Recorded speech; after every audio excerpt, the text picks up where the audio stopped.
In college, if someone told me that I was going to spend the rest of my life being a rabbi, I wouldn't have known how to process the information. I knew what I wanted to do all through college. I wanted to be a lawyer.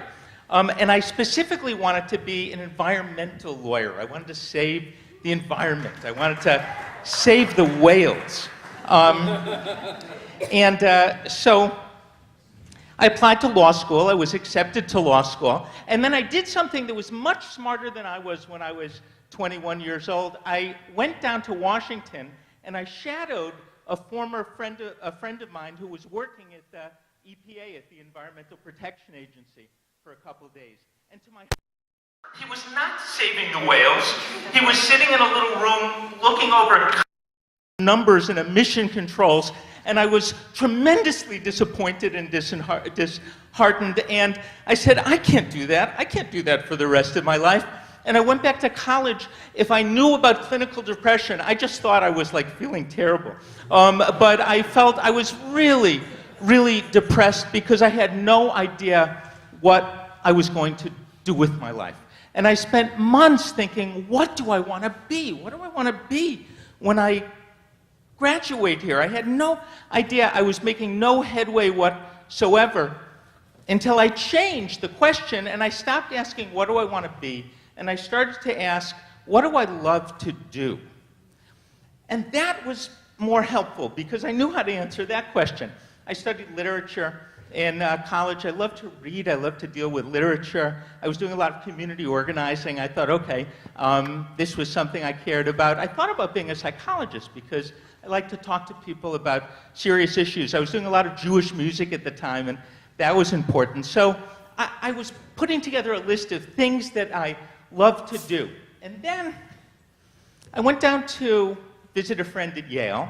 It was during the Cambodian invasion, during the Vietnam War.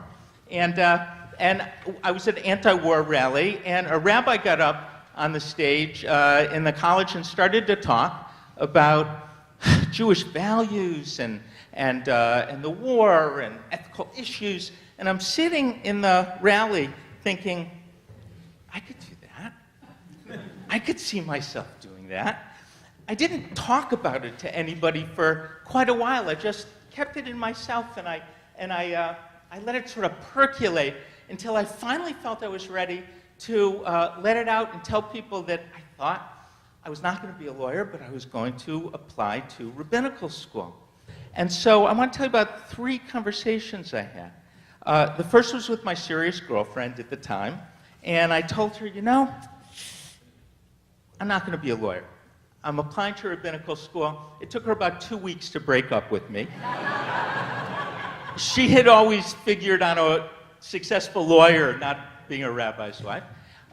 This was a really good thing. That relationship needed breaking, and so that was really good.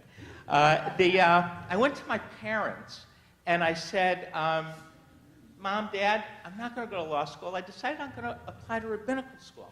And my dad stopped to think. He had always been president of the shul and very involved in shul politics. And he said, you know, this might work out, but you have to promise me one thing.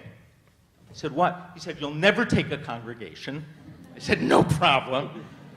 And the last conversation was the best, because in my 4 years at college, I had never gone to Hillel once. I think it makes me a good Hillel director now. And I went and I knocked on the door of my Hillel director, Al Axelrad, at Brandeis, and I knocked on the door and I said, you don't know me, but I'm thinking about applying to rabbinical school. And to this day, it informs my work that what he said to me was, oh, that's really cool, come on, sit down, we'll talk about it, rather than saying, where the f have you been for the last 4 years? Thank you. Great story.